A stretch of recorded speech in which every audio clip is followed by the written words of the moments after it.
Welcome to the Prioritize You podcast, your go-to for connection and support in your journey of prioritizing your health in the chaos of motherhood. I'm your host, Brittany, health, fitness, and nutrition coach and mom of 3. I've navigated the depths of postpartum challenges, and through personal experience and 15 years of professional experience as a health and fitness coach, I was able to develop practical systems and frameworks to not only stay afloat, but to thrive physically and mentally.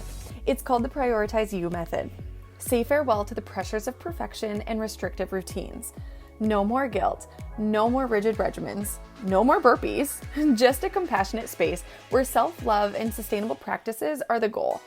It's time to rediscover your energy, enthusiasm, and confidence as you take on the most kind and gentle journey of prioritizing you. Let's do this. I'm right here with you, promise.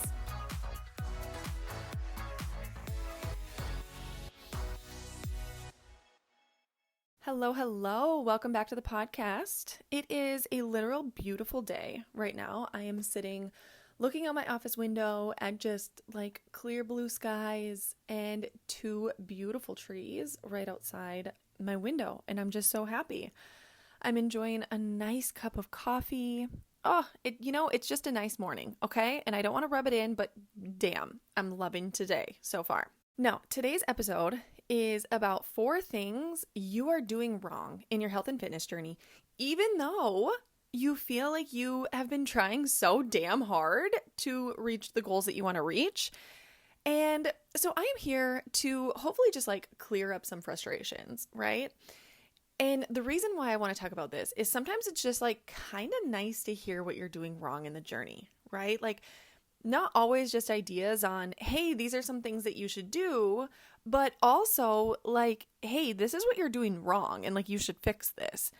And so while I'm not always big on like talking about the negatives, I think it's important sometimes to be able to point that out and say, oh shit, yeah, no, I am doing that. Wow, okay. And bring some awareness and bring some light to that, because I just think it's useful to have like a different perspective sometimes, you know? And we don't want to waste energy. Like, hello, we are moms with young kids. I do not have that much energy to like waste my time. And I don't think you do either. So let's get right into it. I am so freaking pumped about this. And so we're going to talk about these 4 reasons. The first reason why you are not reaching the specific goals that you want to reach. Let me back up for a second. Those specific goals being like losing weight, gaining muscle mass, right? If you're exercising, you are trying to gain muscle mass. Like there's no other reason for exercise, right? Like cardiovascular exercise is for, increasing blood flow and strengthening the muscle of your heart. All right. Strength training is for strengthening the muscles in your body, which means that we have to grow to that. Okay.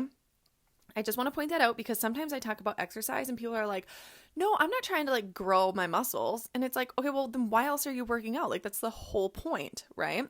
And so those are the results that we're talking about. Losing weight, lowering body fat percentage, increasing your muscle mass, reducing aches and pains, just feeling better in your skin, feeling more confident, sleeping better, enjoying your sex life. Like all of these things are very, very important. And so these are the goals that we're wanting. Like that's where we want to be. And here's number 1 on the 4 things that you may be doing wrong in your health and fitness journey. Number 1 is you don't know how to support yourself through nutrition. Okay. You have no idea what your macros, like your macro goals are, your calorie goals should be, and you have zero understanding of what it feels like to support yourself. I'm not saying like I am not big on tracking nutrition forever.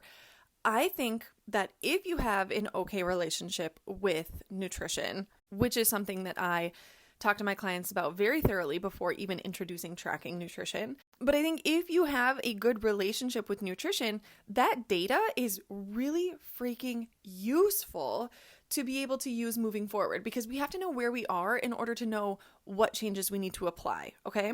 And a problem that I see that a lot of millennial moms are dealing with is like, we learned dieting, right? Like we learned how to eat less. We learned how to cut carbs. We learned how to do all of these things to lower your body weight, which I guess maybe isn't inherently bad if like the ultimate goal was to get healthier, feel better, right? But these strategies didn't actually teach you anything about food. They didn't actually teach you how to take care of your body. They just taught you that eat less, weigh less. And that is not always the case. And if it has been years and years and years and years and years of you dieting and eating less, what you're going to learn when you start working with me is that we're going to increase your calories. We're going to increase your protein. Like, we are going to get you to the point where you are eating enough to support your body. Now, another thing within that is not knowing how to support yourself through nutrition is that maybe you don't know or aren't using like portion sizes or rough amounts because you've just always wanted to eat less. So you're, serving up your plate and you're thinking, okay, portion sizes. And I think when people think, oh, okay, a portion size, they're thinking a smaller portion, which when I'm talking to people about portion sizes, usually I'm like, okay, we need this portion size to be bigger. And they look at me like, what? Or I can just hear it in their voice because most of my clients, I either talk to through FaceTime or I talk to them over the phone. So I can just hear it in their voice that their face and everything is just like, what are you talking about? More food? Like, don't I have to eat less? And it's like, no, a lot of times, no. We need to add value to the food that you are eating and all of that good stuff. But yeah, like, we need to know rough amounts. It doesn't have to be perfect. Again, like, we do not have to track our nutrition 24/7, but we need to know rough amounts of portion sizes to be able to support you through nutrition to reach the goals that you want to reach. Okay. Let's talk about the second thing that you are doing wrong in your health and fitness journey. And that is not following a program. Okay. Specific goals require specific results. And I say this all of the time. And so I want to talk about a really specific example that might make it make sense for you. Because I think a lot of times, I talk about this often of we just need to move our body. It doesn't matter what you do, just get up and move. Yes. And that is beneficial. But if you are here to reach specific, targeted goals, we have to do specific and targeted actions, right? So here's the example that I want you to think about. Let's say you are at work and they're like, hi, yes, we need you to get certified as a project manager because we want you to start leading projects. Okay. So that was the result that your boss or manager is expecting of you. We want you to start leading projects. We need you to get certified as a project manager. You wouldn't then go take a one-off class about deliverables and then read an article about shareholders, right? Because while yes, that stuff might be beneficial, it isn't getting you certified as a project manager, right? It's the same thing when people are like, well, I work out and I take some classes and I go for walks and I do this, this, and this. And it's like, well, yeah, that is good for you. And I'm so happy that you are moving your body and finding joy in movement. But again, when people come to me, they usually have very specific goals that they are wanting to work on. And what you're doing right now, it clearly isn't getting you to where you want to be, So it's just kind of doing all of these things, which they're good things. Don't stop doing the things. But let's also do those things in a structured and programmed way so that it's actually getting you to where you want to be. All right, let's move on to reason number 3 that you are not reaching your health and fitness goals. I think this one is pretty self-explanatory as a mom. You aren't sleeping well and you're stressed as fuck. Let's be honest. And while I can't necessarily help you sleep better, and I can't necessarily lower your stress for you, I think it's important that we connect the dots here of not sleeping and being chronically stressed out is reducing the chances of you being able to get to the goals that you want to get to. So here's the thing about sleep. We know it's so important. We know that when we get a good night of sleep, we feel a million times better, okay? The first portion of your sleep, that first half of your night of sleep, is really, really important to revitalize and rejuvenate and heal your body, your physical body, okay? And then the second half of sleep is when our brain gets a little bit more of that rest, rejuvenation, and all of the healing happens in our brain, right? Or in our mind. And so If you aren't getting a lot of sleep or like not sleeping well the first half of your night, you're probably going to wake up stiff, sore, and feel like shit. And if you're not really sleeping well in the morning, or that's when your kids are waking you up, is like the second half of your sleep, you're probably going to wake up like with brain fog and like hate everyone. Both parts of your night are important, right? I just like to point that like little tidbit out because I think it's really interesting to be like, oh yeah, my kid does wake me up like 6 times in the morning and then I have brain fog or whatever it is. But it is so important to focus on your sleep. And I know, trust me, I know that at the end of your day, you just want some freaking time for yourself. So going to sleep the second your kids go to sleep, like, I don't do it either. And my 5-year-old right now is like going to sleep at like 9:30. And then I wake up at 4:44 in the morning to go to the gym. And so it's like, oh my God, that does not leave me a lot of time to like have time for myself and get a full night of sleep before I have to wake up and then go to the gym in the morning, right? So I feel you. I totally get it. But here's the thing that we can do. We can take however much time that you have in the evening, we can take that time to like create a nice wind down routine. Okay, if you were part of my 3-day challenge, you got like little notifications at night of like, do your wind down routine. And it's so important to take that time to allow your nervous system to calm down.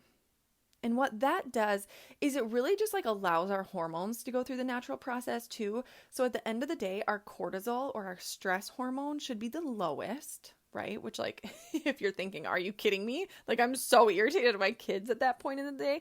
I get it. I know. But theoretically, our cortisol should be the lowest and then our melatonin rises up. Those two hormones kind of like go hand in hand. So in the morning when you wake up, your cortisol is high, melatonin is low. At night, cortisol is low, melatonin should be high. That's what helps us get a good quality restful night of sleep. And so we have to think of ways, how can we reduce our cortisol, calm your nervous system, and like lower your stress response, okay? And so just think of things that like calm you down. For me, I like to set my clothes out for the next day for going to the gym. I don't know why. Don't make fun of me, please. I'm very sensitive, but that calms me down. I pick up my room a little bit. I get my coffee pot and like the setting, like I set my coffee to go off the next morning. I maybe pick up a little bit. Like I like to just have like a soothing routine. In like on my best days, I do like my full little skincare routine and like just kind of pamper myself a little bit. And then I won't lie, I do scroll my phone a little bit before I go to bed. In my brain would love to read before I go to bed, but right now that's just like, it's too much, right? Like that's taking it too far for me at this point. So I do a little bit of scrolling before I go to bed. Maybe like 10 minutes. I try to stick to around 10 minutes. And then I lay in my bed and just try to drift off to sleep, okay? So again, it's all about that like wind down. How can we calm our nervous system and get some good quality sleep, okay? Because if you are not recovering overnight, you are not changing. I cannot stress this enough, okay? If you are not recovering while you sleep, you are not changing, all right? Like we gotta get this one down, okay? And again, I know it's hard. Like I've got 3 kids. I've got a 5-year-old, a 3-year-old, and an 18-month-old. I know it is so hard. I am with you. I'm with you. We're both working on this. Okay. We can do it. Okay. So let's talk about reason number 4 that you are not reaching your health and fitness goals. This is quite possibly the biggest one. All right. You're trying to do this alone.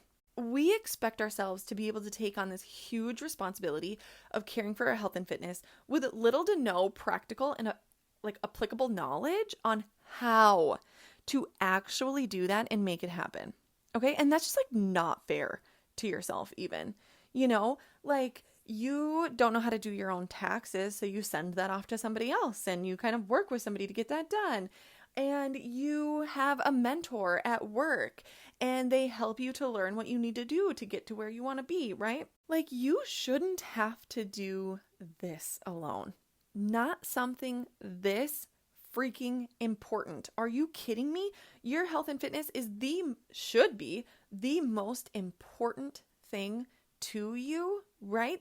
Because if we don't have our health, we can't take care of our family. We can't go to work. We can't wake up in the middle of the night to help our kids if they're scared from a dream. If you don't have your health and fitness, like, what do you have? And I'm not saying that to scare you. I just want to give you a little bit of a reality check, right? And I think we know this, but you have to understand that expecting yourself to know how to do something that I had to go to school for 4 years and then get all of these certifications and things like that to be able to help teach people how to do these things. Why should you just know that and I had to get a degree in it, right? It just doesn't work like that. There's a lot to this stuff. And when we have somebody to help us, right, it helps us get to where we want to be quicker, faster, and more efficiently.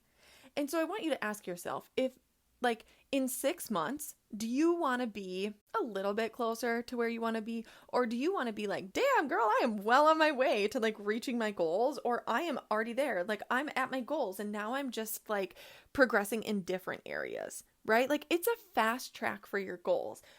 I don't know about you, but I have always been okay, what's next? Okay, what's next type of person. I'm always trying to reach goals. Sometimes I have to rein myself in because it's okay, my worth is not dependent upon my productivity, but I'm a very goal-driven person. And so for me, it's if there's a way to get to where I want to be quicker, faster, and more efficiently, I'm going to do that. And I'm telling you right now, having a coach in your corner or having someone, it doesn't even have to be a coach necessarily. Maybe it's a good friend of yours who has gone through coaching before and knows this stuff and knows how to apply it. And maybe they're the person you go to first, right? And you kind of learn some little things and you're okay, no, this is nice. I've got some accountability.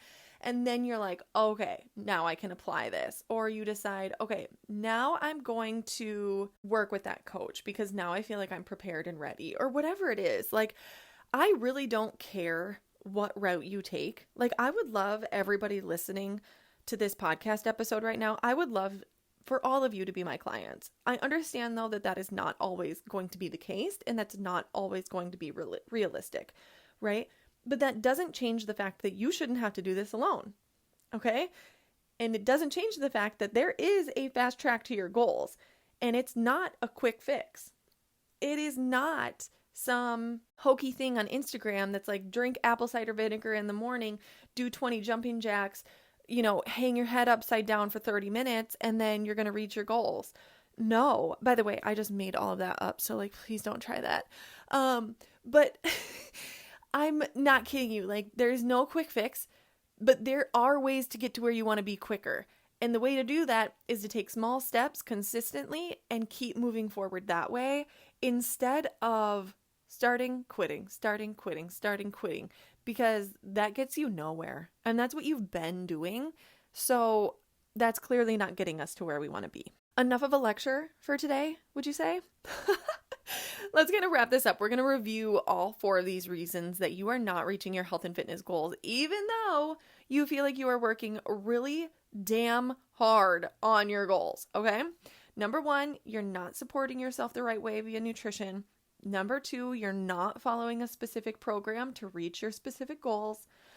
Number 3, you aren't sleeping well and you're stressed as fuck.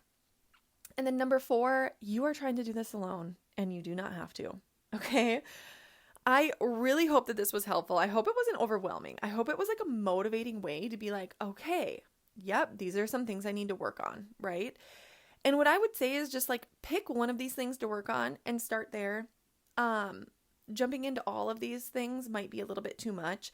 Obviously, having a coach is great, right? Because we can help you pick and choose a route and then customize the strategy for your life. But the big thing is just making sure you get yourself to a point of confidence on being able to do whatever goal you set out to do. Okay, guys, I will see you in the next episode. Thank you so much for tuning into the Prioritize You podcast. If you got something out of this episode, it would mean the world to me if you would screenshot this and share it on your stories or just share it with a friend. Just imagine if we could all prioritize our needs as moms. I just feel like the world would be a better place if moms were more well taken care of. And if you feel like, oh my God, Brittany, I need support like right now, I get it and I've got you. Go to my website and fill out the coaching application and let's get this process started. All right, I'll see you all on my Instagram between episodes. I'd love to hear from you. So send me a DM and let's chat about how you can start to prioritize you. And maybe I'll just create an episode around any questions that you might have.